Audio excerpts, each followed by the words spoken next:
bonsoir, bonsoir.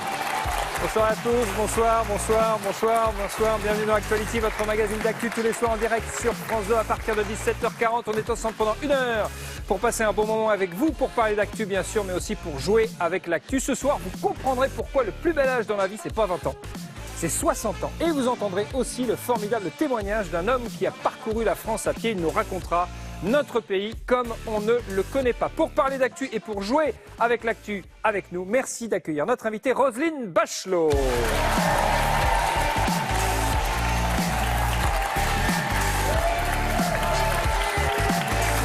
Bonsoir Roselyne. Ben oui. Installez-vous. Oui, je boite un petit peu parce que je me suis fait mal hier au sport. Le plus bel âge, c'est pas 39 ans, je vous confirme ça. Je confirme. Ça va bien, Roselyne? Ça va. Merci d'être avec nous. Merci d'avoir accepté notre invitation. Bien dans mon âge, c'est le titre de votre livre qui vient de paraître chez Flammarion. On va en parler tout au long de l'émission puisque vous nous faites le plaisir de nous accompagner ce soir. Avant cela, puis-je vous poser une question indiscrète, Roselyne Bachelot? Oui. Avez-vous toujours dans le tiroir de votre bureau le calendrier des dieux du stade? J'attends la version 2017. Elle est là. Oui, Roselyne, elle est là. Elle est pour vous. Et attention, hein, parce que là, allez. Bah ouais. Il y a même bien de rêver. Il y a même le jeune homme qui est juste là, juste devant, là, comme ça, c'est lui. Il est dans le calendrier. Il est dans le calendrier. Alors, je vous le donne, c'est pour vous, ma chère Roselyne. Alors, juste avant de commencer, ma chère Roselyne, on va chercher... Il est troublé. Même lui est troublé. C'est vrai que même moi, je suis troublé. Ils sont beaux, les mecs, il faut le dire. Ils sont une pointe de jalousie. Ils sont pas mal. On va chercher à découvrir ensemble qui est la personnalité du jour. C'est une personnalité qui est dans l'actualité aujourd'hui, c'est très simple. On va vous donner des indices tout au long de l'émission. Voilà, c'est cette personne, évidemment, qu'on ne voit pas. Vous pouvez jouer chez vous, vous pouvez jouer dans le public également. On vous donnera la réponse à la fin de l'émission. Vous avez 30 secondes, Roselyne, pour me poser quelques questions au sujet de cette personnalité mystère. J'y réponds par oui ou par non. Vous pouvez également poser des questions. Isabelle, c'est un homme, oui. Oui, il a plus de 60 ans. Non. Il a 20 ans. Il a un peu plus de 20 ans. Un peu plus de 20 ans. Donc non. C'est un politique? Non. C'est un sportif? Oui. C'est un sportif. Il est footballeur? Oui, vous êtes sur la très bonne patte. Vous êtes sur la bonne voie, Roselyne Bachelot. Vous êtes sur la bonne voie. Je devine qui c'est. Voilà, on sent l'ancienne ministre de la Santé et des Sports. Vous gardez bien votre réponse, bien au chaud. On verra si vous avez raison à la toute fin de l'émission. Je ne vous remercie pas, Roselyne. C'est foiré. Que s'est-il passé dans l'actu ces dernières 24 heures? On met les pendules à l'heure avec l'horloge d'actualité de Leslie Benzaken. Dans l'horloge d'Actuality, cette nuit, à minuit, c'était l'heure pour les fans de se ruer sur le nouveau Harry Potter. Mais pour apercevoir le sorcier superstar, il fallait attendre le petit matin. À 8h24, regardez, c'est François Barouin, son sosie officiel. Et ce matin, il a dégainé sa formule magique. En entrant dans le néant, il a dû se sentir chez lui. Foudre envoyée sur François Hollande. Tiens, en parlant de foudre, ou plutôt de coup de foudre... Dieu, vous êtes tombé sur la tête. Oui, il est rentré dans mon cœur plutôt. Un Jean-Frédéric Poisson habité par la religion et un Daniel Cohn-Bendit hanté par le démon de la chanson. The answer, my friend, is blowing in the wind. The answer, my... Par pitié, ne changez rien. Ou peut-être tout en fait. À 11h43, Cyril Hanouna aurait bien besoin d'une petite potion magique. 21h sans dormir pour relever un défi capital. Ouais, 35 heures de direct. Arrivera-t-il à tenir? Brrr, on flippe. Je la sens très mal cette histoire. Puis l'horloge tourne jusqu'à 13h où là, Ajaccio est victime d'un mauvais sort. Un gros coup de vent fait 24 blessés. Décidément, aujourd'hui, il y a de la sorcellerie dans l'air. En Thaïlande, depuis la mort du roi hier, les télés émettent en noir et blanc et de la neige tombe même sur les présentateurs. Bizarre. Et à 15h, soulagement ou pas, il est toujours là. Ses fans ont eu le droit à tout, douche comprise. T'es pas prêt mon 400 ? Harry Potter a décidément jeté un sort sur la télé. Voilà, c'est fini pour aujourd'hui, mais n'oubliez pas, quand l'actualité vous échappe, l'horloge d'actualité la rattrape.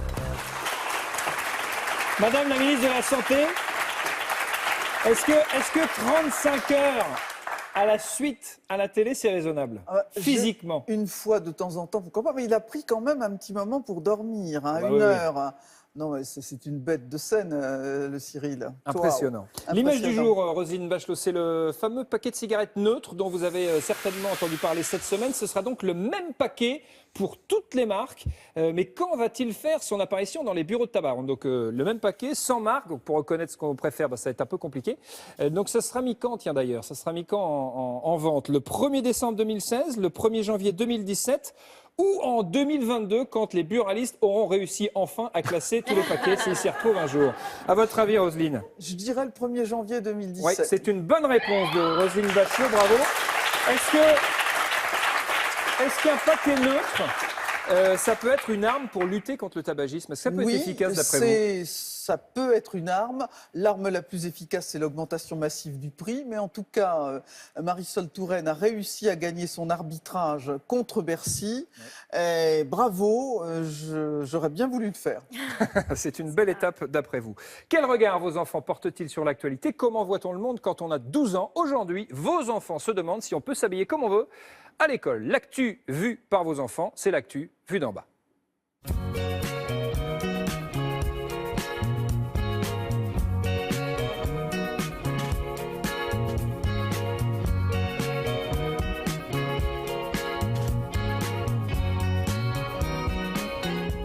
On n'a pas le droit de s'habiller comme on veut à l'école. On vient pas en mini-jupe, on vient pas tout nu. En fait, il y a des limites, quoi. Tu peux t'habiller comme tu veux. Ouais, comme tu veux, mais il y a Comme des tu limites. veux. C'est dans les Par exemple, style. pantalon.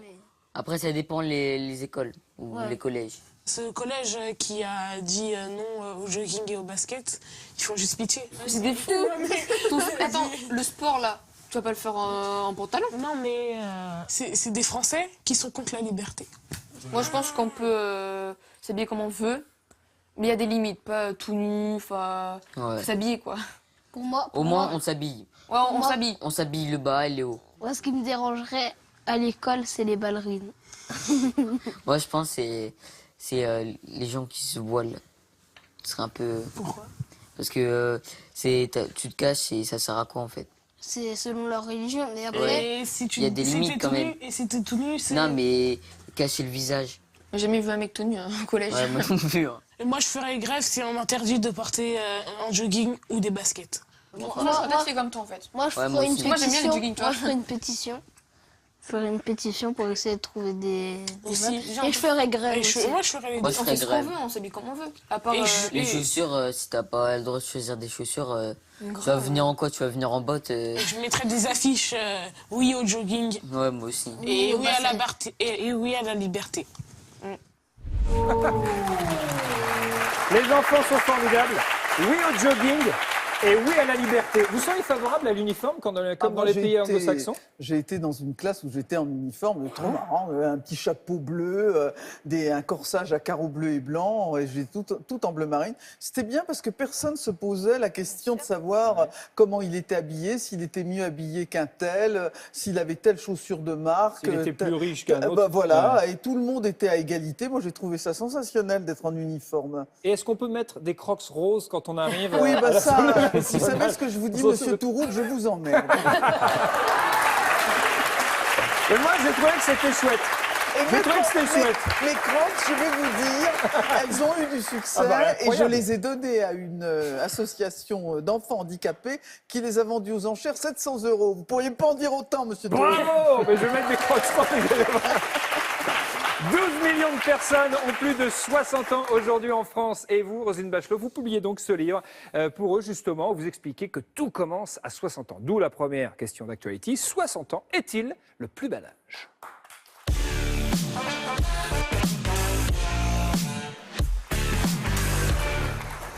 Être bien dans mon âge, voilà le titre de votre ouvrage aux éditions Flammarion qui vient de sortir, Roselyne Bachelot. Moi, je me dis plutôt quand même qu'à 60 ans, on bascule un peu chez les anciens, hein, chez les vieux.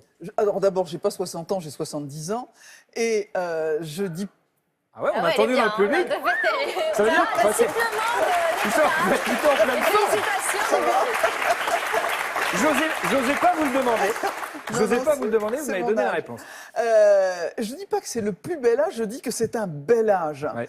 Et je le dis d'autant plus aux femmes de ma génération, parce que c'est vrai qu'on a littéralement enregistré tous les progrès, mais pour évidemment la contraception, le boulot, la participation à la politique, mais en même temps on est resté très prisonnière des schémas que nous avaient inculqués nos mères, celles qui ont découvert qu'on pouvait voter, qu'on pouvait avoir un chéquier sans demander l'autorisation de son mari. Et d'une certaine façon, on s'est dit que la vie ne pouvait être qu'un long sacrifice. Et je leur dis, à 60 ans, vous allez découvrir la liberté, vous allez découvrir un certain nombre de choses. Il ne faut pas attendre vous en 60 privez ans pour pas. découvrir ça quand même. Bah, parfois, vous Parfois savez, si, quand ah ouais. vous avez à gérer le boulot, la vie, parfois des engagements politiques ou associatifs, et bien sûr l'éducation des enfants, c'est pas facile. Le moment où on est tranquille, c'est peut-être à 60 ans. Alors, Voilà. vous donnez des conseils sur l'alimentation, sur le bien-être, sur l'activité physique aussi, les relations avec son conjoint. Par exemple, vous préconisez pour les couples de faire chambre à part. Ah oui, ça c'est excellent. Ah bon, Excellent. pourquoi Ah non, vous savez ce qu'on disait du mariage. La nuit, enfin le jour l'échange de mauvaise humeur et la nuit de mauvaise odeur. C'est pour ça qu'il faut pas. C'est ce que vous faites, vous-même dans votre... Ma vie privée ne Dans vous votre vie, regarde pas. dans votre vie privée, mais on a envie de savoir. Eh ben, vous ne saurez pas. vous Moi, je ne tourne pas dans les émissions de Karine Le Marchand, qui est excellente par Et ailleurs. vous préconisez ça à partir de quel âge, du coup? Dès le départ. Dès le lendemain du mariage. D'entrée de jeu. Voilà, Isabelle. le problème, c'est que c'est quand même pas réservé à tout le monde de pouvoir C'est faire. vrai. Mais c'est ça le truc. Le vrai truc, c'est que vous avez un côté Nadine de Rothschild punk. Et c'est vrai que le livre, et il a des côtés géniaux parce que c'est vrai qu'il est très féministe, etc. Et que vous dites aux femmes, allez-y. Mais on est quand même plus vers le CSP++, le cadre supérieur++. Voilà, parce que de fait, là, je me Pour suis un faire peu chambre à renseignée. part, ça veut dire Voilà, que déjà, il c'est-à-dire faut que deux chambres. 8 500 € le mètre carré, par exemple, à Paris, ou 2 300 € le mètre carré à Marseille, c'est un peu compliqué, une chambre en plus. Bon, voilà, donc on Alors, est un j'ai petit peu... fait des conseils. Je comprends votre argument et votre critique qui est tout à fait qui est justifié. Mais il y a aussi dans mon livre, justement, des conseils qu'on peut suivre à tout âge et avec tous les budgets. Quand je dis, par exemple, oui, c'est bien d'avoir un coach sportif personnel, mais c'est cher, vous le prenez à 5 copines et vous divisez les frais. Quand je dis, mais vous voulez vous faire des amis, militer dans un parti politique, je vous garantis que ça coûte rien, mais c'est vrai. C'est vrai Quand que- je dis, je donne des conseils pour le tabac, pour l'alcool, pour le soleil, pour l'épilation. Alors, vous donnez aussi un conseil pour l'épilation. Oui, mais Là, alors, qui, vous, pour il le y a coup- du boulot. Hein. C'est vrai. Mais vous n'en savez rien, Roselyne. Alors, Non, je vais mais quand même enfin, lire j'imagine. ce passage, parce que là, pour le coup, ça coûte absolument rien. Alors, plus que jamais, Ah bah si, ça la coûte, netteté l'épilation, on voit est que- l'atout majeur des sexa plus. Donc, ce Ah, sont oui, les bien sûr. sexagénaires. Marquer même La- avant et de se sentir bon, c'est aussi un bon plan. C'est juste. La pilosité du pubis et des aisselles étant au fil du temps plus clairsemée, jouer le naturel donne aux zones considérées l'aspect d'un coup de poulet déplumé. Donc, pas de poils sous les bras et une épilation maillot soignée. Voilà le conseil de Roselyne Eh ben, Bachelot. ça coûte rien, ça. C'est vrai que ça coûte rien. Alors là, Ah, voilà. si l'épilation, ça coûte, excusez-moi, de fait. Bah, vous pouvez la faire vous-même. voilà, parce que Oh vous là êtes là, très qu'elle souple, est alors. compliquée. Vous êtes très souple. Attendez. Mais non, mais ça, je veux bien. Mais par exemple, sur les questions, vous dites 60 ans, c'est l'âge idéal. Effectivement, en gros, sauf quand les enfants reviennent, parce que vous dites, il y a des ruptures de vie aujourd'hui, les enfants reviennent. Alors, il ne faut pas qu'ils reviennent plus d'un mois. Alors, s'ils font partie, vous savez, de ces jeunes qui sont dans la trappe du chômage d'aujourd'hui, 20% de pauvres, et que c'est vos enfants, vous faites comment au bout d'un mois? Non, mais bien Vous voyez. sûr. Et je le dis d'ailleurs dans le livre, Non, si mais vous c'est l'avez vrai. lu. Je l'ai J'ai lu. dit, sauf 149 des cas, pages. effectivement, où on est dans des 149. solidarités qu'il faut observer. On le sait bien très bien. Non, mais il y a, dans cette période, qui est totalement nouvelle dans l'histoire de l'humanité, c'est qu'on a des femmes de 60 ans qui se trouvent véritablement à avoir en charge un parent dépendant, C'est vrai. à entretenir un couple qui est par exemple au chômage et à garder des petits-enfants qu'on aide financièrement parce qu'ils s'installent. Et je dis qu'on est parfois obligé de le faire, mais il y a aussi un esprit de sacrifice qui fait que on pourrait ne pas le faire, mais qu'on se croit obligé de le faire. Et je dis, attention, soyez un peu égoïste. Ne pensez pas que vous n'existez qu'en vous sacrifiant pour les autres. Et c'est ça que j'ai voulu dire dans le livre. C'est tout. Non, mais je sais bien que, attendez, raison, les solidarités familiales, c'est encore là qu'on est le mieux. Ne me faites pas passer pour une dinde, hein, vous. Et en plus, une dinde égoïste. Mais vous le revendiquez en même temps dans le livre. Vous dites qu'il faut être égoïste de temps en temps, Il faut être tout en disant que égoïste c'est de temps en effectivement temps, compliqué bien dans le sûr. contexte économique actuel. Bien sûr. Alors, il faut être égoïste, mais il y a quand même le recul de l'âge du départ à la retraite. Ça a été instauré par vous, d'ailleurs, quand vous étiez ministre. Le nombre de chômeurs qui a doublé. J'ai été solidaire de cette décision. Avec un nombre de chômeurs qui a doublé, nombre de chômeurs de 60 ans, qui a doublé entre 2008 et 2015. Donc là encore, c'est pas forcément facile pour tout le monde. Alors, c'est vrai aussi que à la retraite, il y a eu un basculement extraordinaire. C'est qu'alors que la pauvreté, il y a 30 ou 40 ans, était massivement chez les personnes âgées, la pauvreté est massivement chez les jeunes. Donc il faut savoir que les retraités, par rapport aux classes d'âge plus jeunes, nous sommes des privilégiés. Je sais bien qu'il y a des petites retraites. Ah, alors visiblement...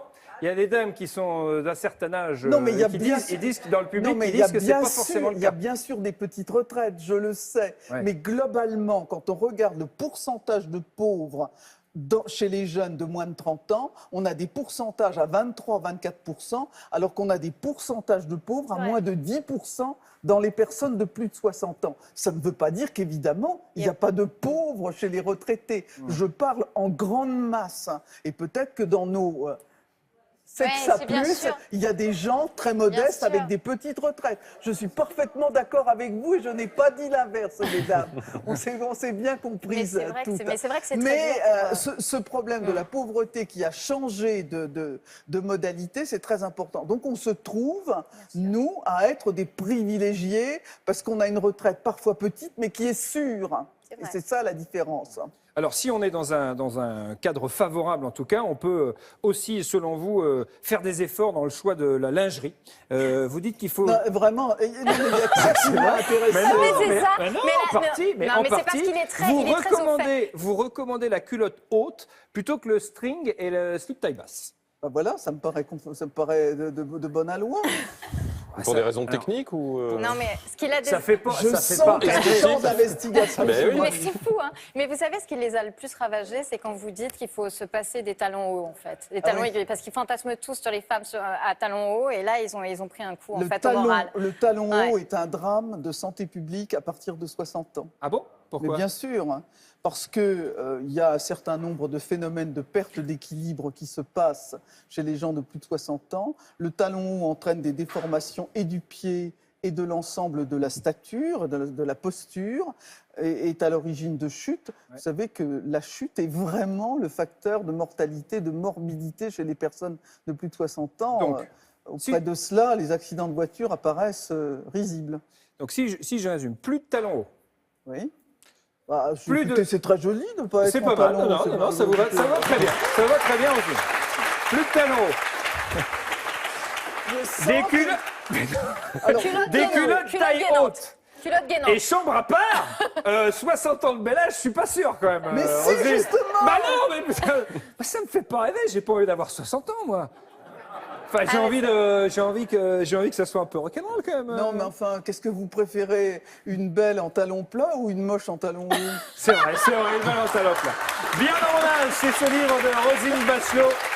Tout commence à 60 ans chez Flammarion. Alors, on vous a connu ministre, chroniqueuse télé et puis maintenant à la radio, Roselyne Bachelot. Vous êtes également fille de résistant et on comprend notamment dans ce livre, à travers les lignes, que vous êtes un esprit libre. Vous l'aviez d'ailleurs, on s'en souvient, démontré sur les bancs de l'Assemblée nationale lors de votre combat en faveur du PAX contre votre propre camp politique. Ces images très très fortes. Là, vous êtes tous sourire au micro de RMC, mais sur les bancs de l'Assemblée nationale, vous étiez vraiment dans votre truc, les larmes aux yeux, enfin vraiment dans votre combat. Vous êtes donc, on peut dire que vous êtes une femme indépendante, une femme libre. Quel est l'acte d'indépendance dont vous êtes la plus fière aujourd'hui au regard de votre carrière, de votre parcours politique, de votre parcours de femme finalement? Vous l'avez bien déterminé avec ce souvenir incroyable du pacte civil de solidarité, d'être seul contre son camp. Ça m'est arrivé de nombreuses fois dans ma carrière politique de décider que je suivais ma route et que je n'avais pas à me soucier des consignes de ma famille politique à laquelle je suis fidèle. Mais je veux garder cette liberté. C'est vrai que quand on a 2 parents résistants et qui ont pris le risque, tous les risques, on essaie quelque part d'être digne d'eux. Est-ce que vous regrettez parfois certains choix personnels que vous avez pris pour affirmer votre indépendance et votre liberté? Non, je n'ai aucun choix que j'ai regretté et même je ne peux que constater que la plupart de ces choix ont été suivis par la suite par mes amis. Donc finalement, ils m'ont en quelque sorte rendu hommage dans ces choix. Et vous avez le sentiment d'avoir payé cher parfois votre indépendance ou certains choix? Finalement, non.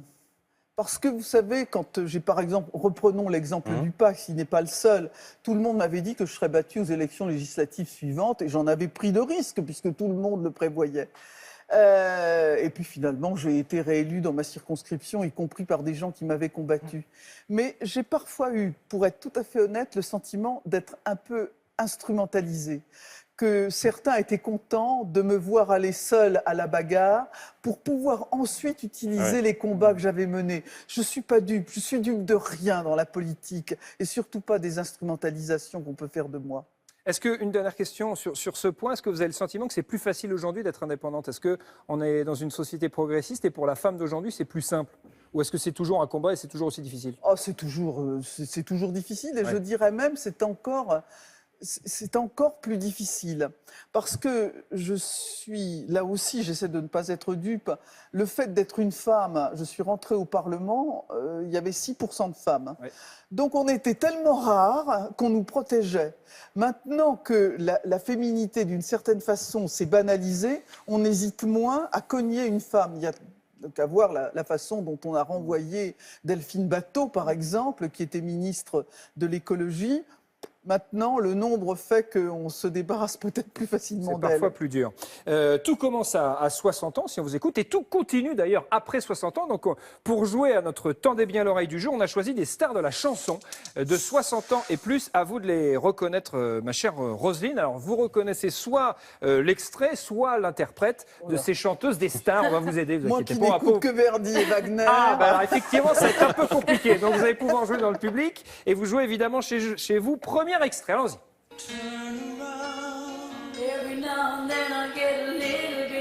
Oui. Vous dites Bonnie Tyler, c'est une bonne réponse de Roselyne Bachelot, on vérifie ça.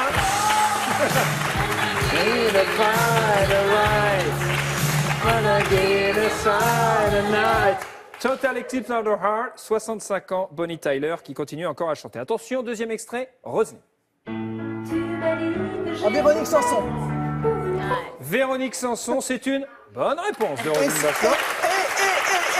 Le père de Véronique Sanson était un député gaulliste qui était un ami de mon père. Ah ben voilà, tout s'explique. On écoute l'extrait, ça s'appelle Chanson pour le Gaulliste.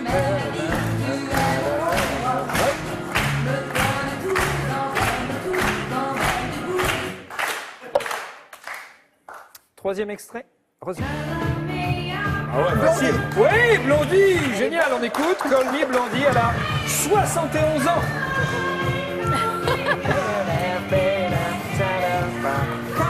On danse, Roselyne, on danse, allez, on danse. On danse comme ce sur une pote. Bravo. Bah oui. J'ai dansé avec Roselyne Bachelot. Ah ouais, bah quoi, qu'est-ce qu'il y a? Alors, qu'est-ce qui se passe? On a encore le temps d'une petite... Allez, encore, on s'écoute. On écoute. Nicoletta. Ouais, joli, c'est Nicoletta. Elle a 72 ans. On vérifie. Okay.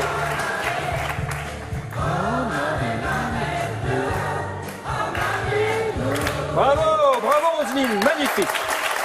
Alors, hier soir, ma chère Roselyne, étiez-vous devant votre télévision? Oh là là, est-ce qu'on s'est emmerdé? Alors, je précise quand même de quoi il s'agit. Il s'agit du premier débat entre les candidats à la primaire de la droite et du centre. Et Roselyne Bachelot a dit « Oh là là, qu'est-ce qu'on s'est emmerdé ?» Donc, on va résumer l'emmerdement en 1 minute 30 avec Alex Guetta. Allons-y.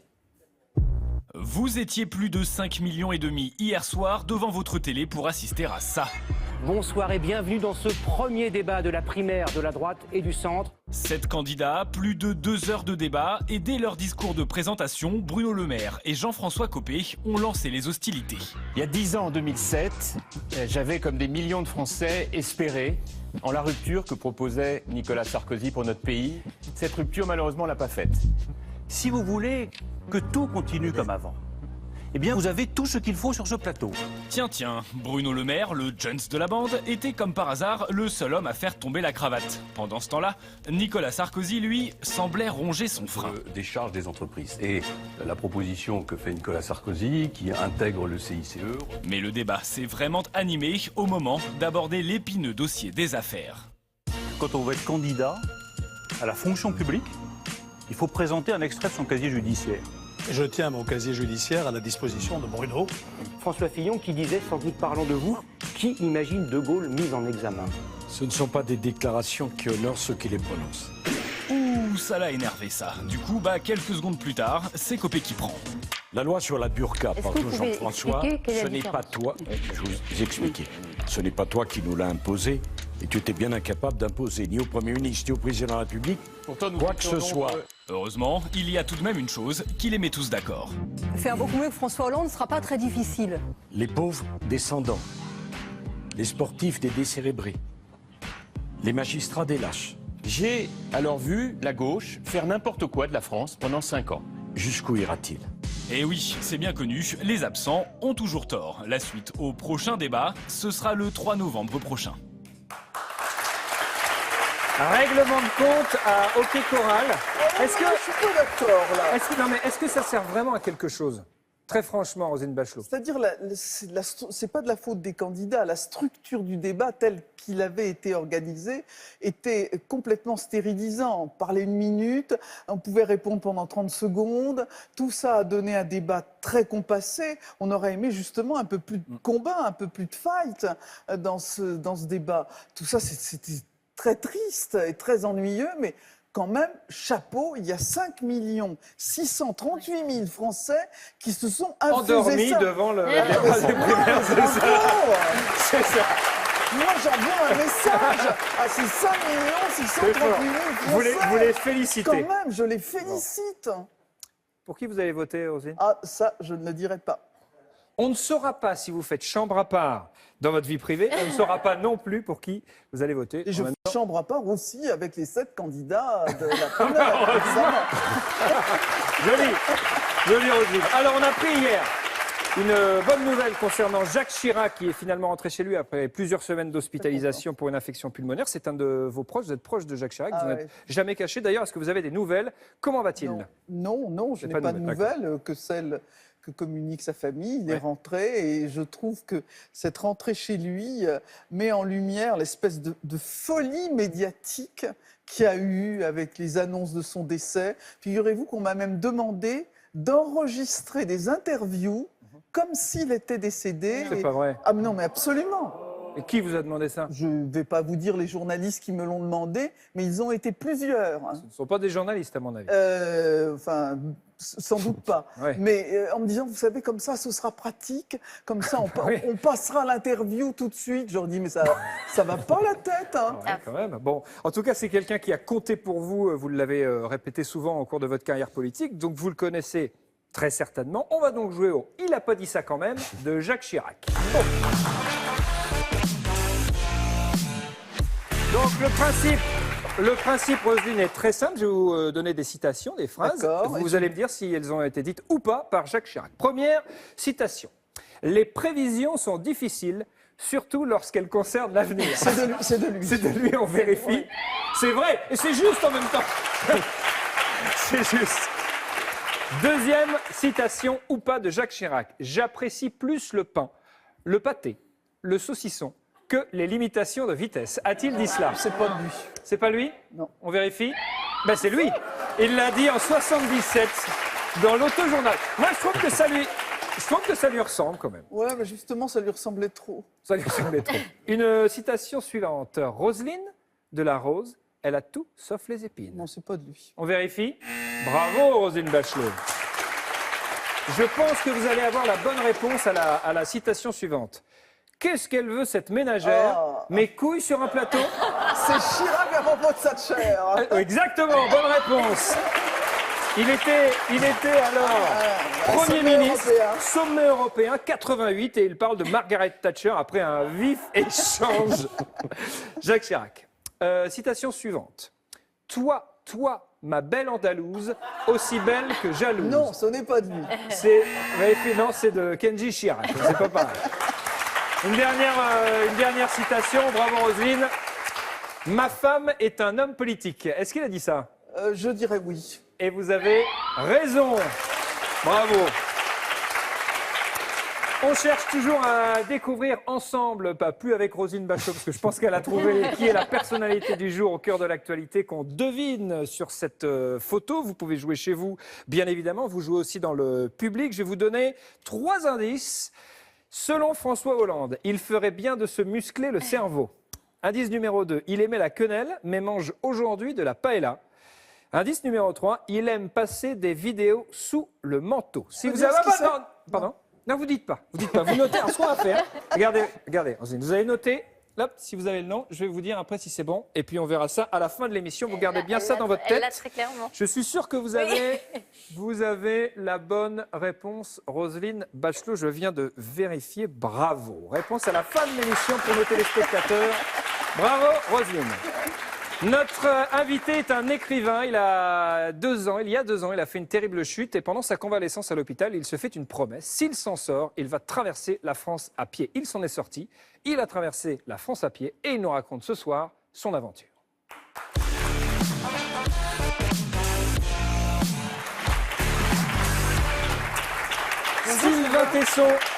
Sylvain Tesson, bonjour. Vous êtes écrivain, vous êtes également un grand voyageur et aujourd'hui vous publiez chez Gallimard ce livre sur les chemins noirs. Vous racontez votre épopée sur les chemins de France.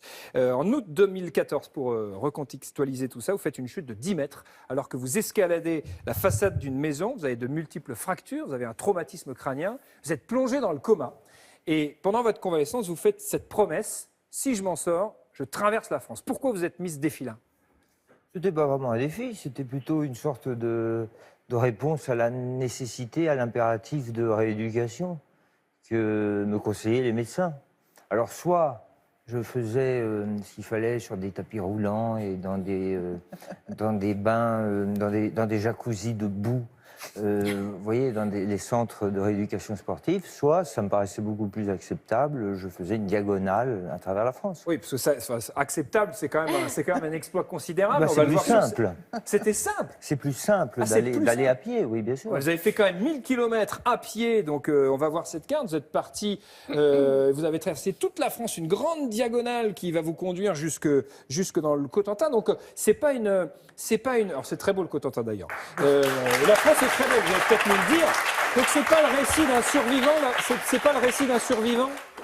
Non, mais d'ailleurs, ça n'est pas tant le récit de ma marche et de ce qu'a pu m'apporter le bénéfice d'une longue diagonale à pied que le récit d'un regard sur la France, d'un regard que je portais sur un pays que je ne connaissais pas. Ça faisait 20 ans que je voyageais autour du monde et j'étais un peu idiot d'être allé comme ça de manière frénétique à Samarcande et à Vladivostok et de ne pas connaître l'Indre-et-Loire, de ne pas connaître Châteauroux alors que je connaissais le lac Baïkal. Donc vous avez découvert votre propre pays finalement. Oui, enfin, il me semble que c'est d'ailleurs assez banal que de dire qu'on vit sur ce pays qu'on ne connaît pas et qu'il suffit d'en pousser les portes pour s'apercevoir qu'il y a quand même un certain nombre de recoins encore cachés alors qu'on peut avoir l'impression que le pays a livré tous ses secrets. Alors d'ailleurs, on le découvre sur ces photos de votre compère, Thomas Gouas, qui vous a accompagné sur quelques portions, je crois, du parcours, c'est ça? Et avec des photos absolument magnifiques. Les chemins noirs, c'est quoi? Pour moi, c'est plusieurs choses. Les chemins noirs, c'est quand vous dépliez une carte de l'Institut géographique national, une carte au 25 millième, vous voyez, c'est représentation de tout petits chemins qui indiquent des pistes rurales, des chemins oubliés, des chemins cachés, où parfois même les bêtes n'osent pas aller. Ce sont vraiment les chemins qui sont des chemins de traverse. Ce n'est pas des routes, ce n'est pas des départementales, c'est pas des... Non, c'est encore moins qu'un sentier. C'est vraiment un chemin oublié. C'est un chemin que les paysans probablement employait au temps où il peuplait les plateaux. Et comme il y en a beaucoup qui ont disparu, il reste les ruines. C'est un peu le souvenir de ces chemins-là. Ça, c'est la première définition que je donne au chemin noir. C'est ce qui vous permet de faire la traversée d'un territoire en vous dissimulant. Puis la deuxième définition pour moi d'un chemin noir, c'est la même chose que ce que je viens de dire, mais appliqué à sa propre vie. C'est-à-dire qu'on peut, dans l'existence, utiliser un certain nombre de chemins de traverse qui vous permettent de vivre à l'ombre, c'est-à-dire avec un mélange de silence, de solitude, de repli intime, qui n'est pas forcément une misanthropie, mais qui est une forme de silence intérieur. C'est ça aussi un chemin noir. Dans votre démarche, vous l'avez dit, c'est un peu pour vous remuscler, pour réapprendre à marcher, réapprendre à vivre. Il y a aussi une fuite d'un monde qui ne vous plaît guère, qui est un monde technique, moderne, technologique, qui vous fait un peu horreur. Et puis il y a aussi une colère.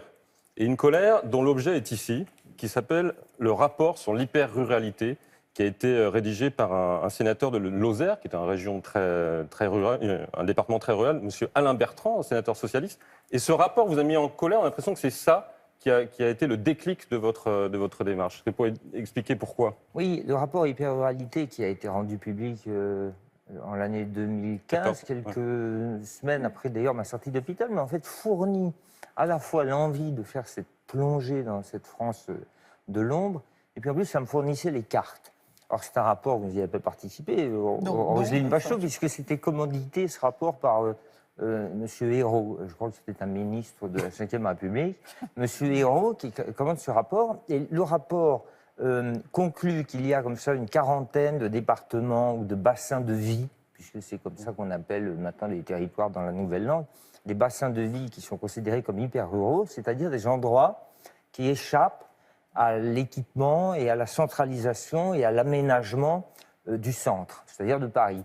Et alors les aménageurs concluent en disant « Courage, nous arrivons, tenez bon, bientôt nous équiperons, nous aménagerons, nous apporterons les rocades, les hypermarchés, les enseignes satellites, les ronds-points, les zones... » Il n'y a rien du tout dans ces zones-là. Non, on ne peut pas tout à fait dire ça, mais enfin... c'est des endroits qui sont isolés, où les habitants sont plutôt plus pauvres que la moyenne en France, sont isolés, il faut faire 30 ou 40 km pour aller travailler, alors que la moyenne nationale, c'est 17 km pour aller de chez soi à son travail. C'est des endroits qui sont mal équipés, c'est le désert médical. Et c'est là où c'est curieux, parce que c'est un rapport qui, justement, prend conscience de la souffrance de ces gens-là, de leur isolement, et vient pour rétablir ce qu'il appelle l'égalité républicaine, en disant il n'y a pas de raison que ces endroits soient sous-équipés, donc on va vous aider, on va vous moderniser, et ça vous met en colère, alors que ces gens-là ont besoin peut-être d'être effectivement modernisés, d'être ramenés au même niveau que les autres départements. Mais il y a bien entendu une intention qui est formidable dans ce rapport, et qui consiste à tenter de rapprocher les personnes qui vivent dans ces endroits hyper-ruraux, notamment des bassins d'emploi et notamment des accès aux soins, par exemple. Alors, c'est pas moi qui vais me plaindre que l'État tâche d'apporter une équité dans l'accès aux soins, moi qui en ai tellement bénéficié, puisque je n'ai pas subi ma chute dans un endroit hyper-rural. Il est vrai que si j'étais tombé au fin fond de l'Aubrac par une nuit de novembre, il est tout à fait probable que les secours se seraient déclenchés un peu moins vite. Mais la colère que vous mentionnez, enfin, qui était plutôt un agacement, elle vient plutôt du fait que cet aménagement est finalement conçu également comme une forme d'uniformisation, d'aplatissement absolu d'un territoire qui s'appelle la France et qui justement possédait sa singularité dans son extraordinaire morcellement, sa bizarrerie, sa singularité, le fait que vous avez des flamants roses en Camargue, des huîtres en Bretagne et des cigognes en Alsace, et qui fait que bizarrement, tout ça sur un tout petit espace a tenu bon. On ne sait pas pourquoi, c'est ça le miracle français au fond. C'est qu'il y avait cette mosaïque qui existait sur 1000 km et 800 km, ramassée en un seul territoire, et que le rapport, les aménageurs, avec l'idée des zones d'activité, des zones à urbaniser en priorité, de ce réseau routier, de tout ce qui a produit en fait 30 années d'aménagement du territoire, de décentralisation, d'industrialisation et de productivité, a aplani, a aplati, a uniformisé. Dans vos rencontres, dans les rencontres que vous avez pu faire avec les gens que vous avez croisés, qu'est-ce que vous avez appris d'eux? Justement, dans ces zones-là, précisément. J'ai appris que c'était des gens qui, bizarrement, n'appelaient pas tellement le centre à leur secours. J'ai pas vu des naufragés, moi. Je n'ai pas vu qu'une tribu dans les territoires hyper ruraux de pas de poux abandonnés dans la Lozère ou dans l'Aubrac. Oui, en train de faire des grands signes, en disant venez nous chercher, nous sommes échoués sur des îlots. Ça ne veut pas dire que c'est forcément des gens qui souffrent alors? Il y en a bien sûr énormément, mais je n'ai pas uniquement rencontré un appel au secours de personnes qui seraient désespérées d'être dans des campagnes abandonnées qui ont la jouissance encore de la beauté. Et il y a un endroit où vous êtes dit, là j'aimerais vivre, un endroit en France dont vous êtes tombé totalement amoureux? Mais il y a un endroit qui s'appelle la montagne de Lure, qui est grosso modo entre la vallée de la Durance et le mont Ventoux, qui est une espèce comme ça de bourrelet calcaire qu'on voit apparaître au lointain quand on est dans les plaines, et qui m'a semblé un de ces endroits hyper ruraux d'ailleurs, très abandonnés, très lointains, très préservés, et où il y avait exactement toutes les catégories que je cherchais, le silence, la solitude, l'ensauvagement, et que le rapport hyper-rural prend pour des catégories du cauchemar, si vous voulez. Alors, vous avez soulevé, pardon Isabelle, vous avez soulevé tout à l'heure la question des ronds-points. Ça, oui, parce que dans votre livre aussi, qui est magnifiquement écrit, donc il faut vraiment lire ça, c'est une merveille, c'est un récit de voyage merveilleux, intérieur aussi, comme vous l'avez dit. Il y a des choses qui vous mettent vraiment en colère, plus que le rapport, c'est l'enlaidissement. C'est-à-dire que si on vient à leur secours, au secours de ces gens-là, en leur collant des ronds-points, vous savez qu'en France, il y a environ 30 000 ronds-points en France. Vous savez combien il y en a dans le monde? 60 000. Non, mais c'est un truc La moitié du parc mondial des ronds-points, c'est en France. Et c'est, avec les éoliennes, avec les rocades, c'est une forme d'enlaidissement de notre pays. Ce contre quoi vous vous élevez aussi à travers ce livre, en disant mais regardez les beautés de ce pays qui sont enlaidies par ces cochonneries. Ce qui est bizarre, c'est que c'est allé très vite. C'est allé en 5 décennies. Chez un être humain, le ravage du temps sur un très beau visage prend finalement moins de temps. Là, c'est le chirurgien esthétique de la France, qui s'appelle les hommes politiques d'ailleurs, on s'est allé très très vite pour enlever les choses. Les femmes politiques aussi. Isabelle. Oui, non, mais c'est vrai, mais ce qu'il raconte très bien, c'est qu'au fond, en France, il y a quand même un département qui disparaît sous le bitume et le béton tous les 6 à 10 ans, qu'on est les champions du monde du bétonnage, que quand vous allez, moi, j'ai lu avec beaucoup de plaisir, parce que c'est vrai que quand vous allez faire le tour de cette ruralité française, vous avez des gens qui n'arrêtent pas de se battre et qui se retrouvent effectivement avec des politiques qui ont plus à cœur de faire un énième parking pour un énième supermarché que de s'intéresser finalement aux zones où il y a de moins en moins des villages qui se vident du monde, se vident de leurs artisans. Que vous avez déjà évoqué sur ce plateau, c'est-à-dire une tendance de citadins qui retournent habiter ou qui vont habiter dans les campagnes. Mais oui, d'ailleurs, c'est très bien parce que c'est un tiers aujourd'hui des agriculteurs qui s'installent, donc c'est de plus en plus important.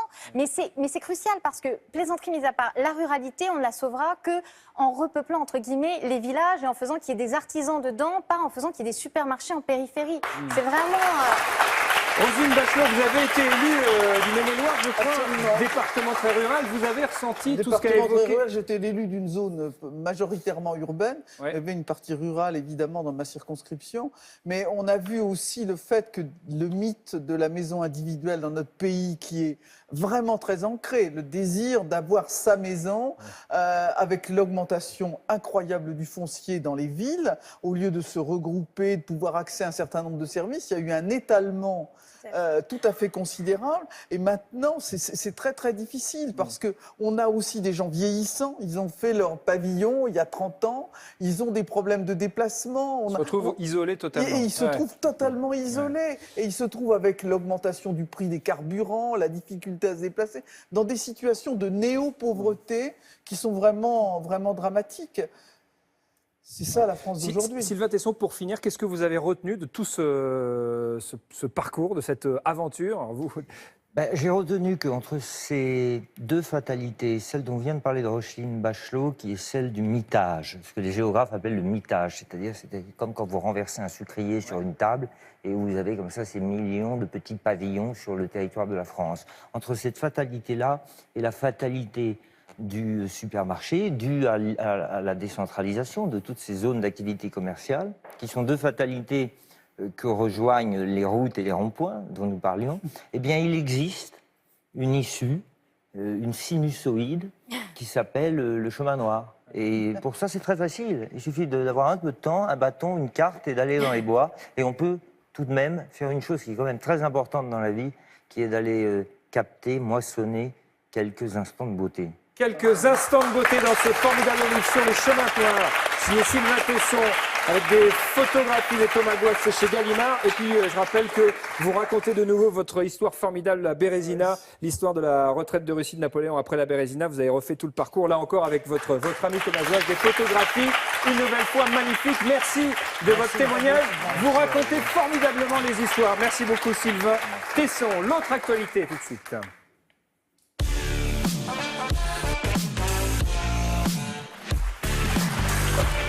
J'ai envie de partir sur les chemins noirs. C'est un type formidable. Essayer de le raconter, c'est déjà parti là. Je suis boiteux, c'est un peu plus long. Il écrit merveilleusement bien. Il raconte C'est un grand formidablement. styliste en plus, exactement. Aujourd'hui, Marion Séclin, qui s'intéresse à l'actualité du web et des réseaux sociaux, s'amuse des études qui fleurissent sur Internet.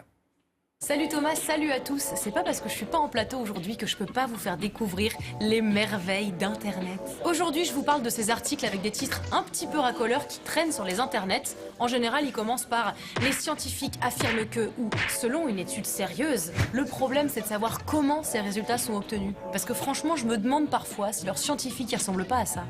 Tu joues à Pokémon Go, toi? Ouais. T'as quel âge? 29 ans, et toi? Moi, j'ai 26 ans, mais je joue pas... Oh la vache, ça veut dire que jouer à Pokémon Go, ça fait vivre plus longtemps. Oui. C'est génial, je vais publier un truc. Attends, t'es sûr qu'on tire pas des conclusions hâtives là? Qu'est-ce que c'est ça? On a une blouse ou pas? Ouais. Ouais, on a même des lunettes. C'est vrai, ouais. Pokémon Go aiderait à vivre plus longtemps selon une étude. En plus, tout le monde les partage sur les réseaux sociaux parce que ces articles scientifiques nous permettent de déculpabiliser. Apéro ce soir? Non, je peux pas, j'ai la salle de sport. T'inquiète pas. Boire un verre de vin rouge par jour équivaut à 1 heure de sport.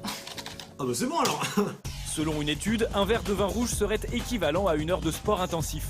Et parfois, ça arrive aux scientifiques d'avoir des scrupules. Faut qu'on renforce nos études. Et comment? Il nous faut des statistiques. Micro-trottoir? Micro-trottoir. Oui. Oui. Oui. Ouais. Non, non. C'est quoi la conclusion de tout ça? Ben, 75% des gens sont des femmes. Même les plus grands journalistes s'intéressent aux scientifiques d'Internet. Salut les scientifiques. Salut Isa, qu'est-ce qu'il te faut aujourd'hui? J'ai juste besoin d'une étude en fait sur l'âge de l'épanouissement sexuel. 32? 32.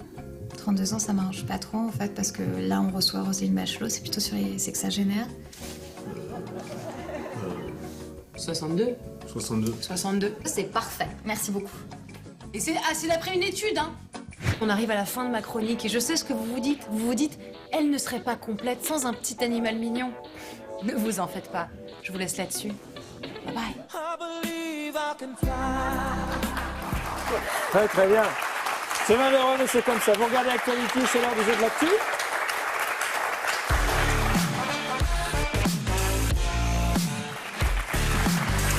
Le jeu de l'actu, Roselyne Bachelot, pour voir si vous suivez l'actualité au quotidien, mais je me doute que oui, avec cette première question qui concerne d'ailleurs le débat d'hier soir devant lequel vous êtes endormis comme 5 millions de Français. Nathalie Kosciusko-Morizet a déclaré pour conclure ce débat, le recyclage, ça marche pour le carton, pas pour les dirigeants, pour les déchets, pas pour les idées, pour la poubelle jaune, bah je sais pas, je trie jamais moi. Ou pour le moral, c'est bon pour le moral, c'est bonbon. C'est bon pour le moral. Merci. Vous diriez B et vous avez raison, c'est une bonne réponse. Le recyclage, c'est bon pour les déchets, pas pour les idées. Deuxième question. Depuis aujourd'hui, quelle est la ville de France la plus endettée? Tiens, est-ce Levallois-Perret dans les Hauts-de-Seine, dirigé par Patrick Balkany? Est-ce Bordeaux en Gironde, dirigé par Alain Juppé? Est-ce Béziers en France occupée, dirigée par le maréchal Ménard? Ou est-ce toutes les villes où Jérôme Kerviel a mis les pieds? C'est drôle. Je dirais Levallois-Perret. Levallois-Perret, c'est une bonne réponse. Comme en 2015 et comme en 2014. Comment va votre ami Patrick Balkany? On est plutôt en froid, et même totalement en froid. Pas de chambre à part. Oui, quand j'avais été faire une réunion chez lui pour soutenir son adversaire, il avait mis une balayeuse devant la permanence pour que je ne puisse pas tenir ma réunion. Qu'a fait une députée islandaise dénommée Unur Bra Konradóttir en pleine session du Parlement? Elle a fait un malaise vagal. Elle a donné le sein. Elle a essayé d'épeler son nom, mais sans succès. Elle a eu froid, c'est normal. C'est l'Islande. Elle a donné le sein. Elle a donné le sein. Réponse en image, s'il vous plaît. C'est une bonne réponse. En revanche, l'enfant ne bouge pas, donc l'enfant est peut-être. On est sûr que c'est un vrai enfant. Peut-être. C'est surtout qu'elle n'a pas de truc déboutonné, quoi. On ne sait pas. Quatrième question, c'est une bonne réponse de Roselyne Bachelot, bravo. Aux États-Unis, qu'est-ce qui va bientôt être obligatoire dans les toilettes pour hommes? Ok, des tables à langer dans les toilettes pour hommes. Oh là là, elle est formidable. C'est-à-dire qu'avant même les propositions, elle a la bonne réponse, c'est vrai. Donc soit des préservatifs, soit des tables à langer, c'est effectivement la bonne réponse, Roselyne, bravo. Soit un sèche-mèche pour tous les partisans de Donald Trump, soit du coca dans les robinets aux États-Unis. Non mais, sans rire, société progressiste. Mais je trouve ça, en France, c'est génial. Parce que veille, finalement, il y a des hommes qui ont. D'abord, il y a des couples homosexuels qui ont des enfants, et puis il y a des hommes qui s'occupent de leur bébé, et n'avoir des tables à langer que dans les toilettes pour femmes, c'était une inégalité. Exactement. Ouais, pour Saint-Arzène, c'est un prétexte pour aller dans les toilettes pour femmes. Ils pourront plus. Voilà, les pervers qui sont à l'œuvre.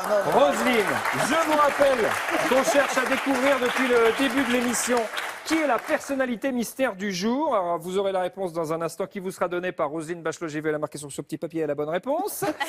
Voici les derniers indices pour découvrir notre personnalité mystère. C'est un rébut qu'on vous propose. Vous voyez ce rébut. Ne bougez surtout pas dans un petit instant. Tiens, si vous avez la bonne réponse dans le public, on vous offrira le livre dédicacé de Roselyne, qui a bien dans mon âge. Réponse dans un instant, mais d'abord le message de Mathieu Vadénian et Thomas VDB qui s'adresse aujourd'hui à tous les automobilistes à l'occasion de la journée de la sécurité routière qui avait lieu hier. Les people sont souvent contactés pour sensibiliser les gens à certaines causes. L'UNICEF, la faim dans le monde, ben nous, c'est la sécurité routière. On va vous parler des dodanes. Exactement. Des voitures, Alors, du tout. Il faut savoir que les chiffres sont alarmants. Le taux de mortalité sur les routes a augmenté de 30% ces derniers mois. On le rappelle, mettez les votre inconscients ceinture qui mettent pas leur ceinture, c'est vraiment... Voilà, moi je l'avais pas mis pour dire regardez, il y a des inconscients qui n'enclenchent pas la ceinture et je voulais vous montrer. Réglez également bien vos rétroviseurs, c'est voilà, très important. Et aussi quand on a un chien, c'est important de bien laisser ouvert la fenêtre pour qu'il puisse renifler avec son museau. Il y a des gens qui n'ont pas de chien, il y a des gens qui n'ont pas de chien. Oui, avec les enfants qui puissent renifler avec la truffe. Et puis respecter les limitations de vitesse, c'est 50 en agglomération, 130 sur l'autoroute. 40 dans les hameaux. 35 dans les lieux-dits. Moi, ma mémé, elle habite au Gourdiflot et à chaque fois, il faut freiner si vous passez. Voilà, et surtout la courtoisie. Soyez courtois au volant, c'est très important. C'est très important, les règles de courtoisie, c'est pas écrit, mais faut être courtois. On fait pas de blagues aussi. Bien sûr, on peut pas faire genre, c'est qui? Arrête ça, mais c'est super dangereux ça. C'est pour dire, t'es on peut malade pas le ou quoi? faire. Ou bien écoute. Arrête, putain, mais oh là là, ça y est. Mais t'es malade ou quoi là? Oui, mais c'était pour montrer. J'arrive même pas à rallumer le truc là. C'était pour montrer. Qu'est-ce qui ça va 2 minutes. Mais oui, ça. Pour montrer ce qu'il faut. Non mais attends, là, ça me saoule. Ça se pour montrer ce qu'il faut pas faire. Qu'est-ce qu'il y a? C'est quoi le problème? Là, tu fais le malin, tu klaxonnes. Voilà, donc. Ok, attends. C'est important, vraiment, de respecter les règles de la courtoisie.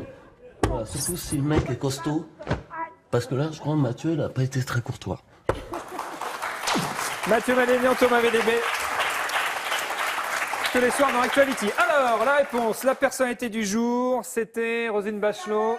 Vous avez, attendez, monsieur, bonne réponse là-bas. Karim Benzema, c'est le jeune homme là. Qui a répondu en premier? C'est vous, madame, derrière? C'est moi qui a dit avant qu'elle a dit la dame. C'est moi qui l'a dit avant. On va Karim Benzema. Parce qu'on reparle aujourd'hui de la fameuse sextape, du chantage à la sextape. La Cour d'appel de Versailles devait statuer sur l'éventuelle nullité de la procédure et donc disculper Karim Benzema. Il était donc au cœur de l'actualité. Est-ce que je peux demander le prénom pour que le dédicacer on va aller voir la dame tout de suite. Alors on y va. Hop là, allez-y, je vous laisse y aller. Madame, allez-y. Voilà. Moi, je vous accompagne pas parce que je suis blessé. Comme ça, c'est la vie, c'est comme ça. C'est comment votre prénom?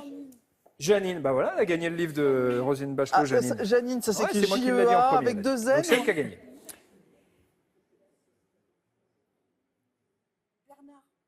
Et à Bernard aussi? Pour Bernard ou pour Janine? Janine, mon prénom. Pour les deux. Voilà, elle a gagné, bravo. Dans un petit instant, c'est Nagui, n'oubliez pas les paroles, suivi du JT de la rédaction présenté par Leïla Kadour. Et on applaudit Roselyne Bachelot qui était notre invitée aujourd'hui. Avec son livre Bien dans mon âge. Bravo Roselyne. Bravo. Salut. Ah bah, elle a même montré la dédicace. Elle est formidable. Merci Roselyne. Voilà. Elle est avec les gens du public. Ah, merci beaucoup. Ah, j'embrasse les garçons aussi. On embrasse tout. Salut Valérie, ciao. Bravo Roselyne.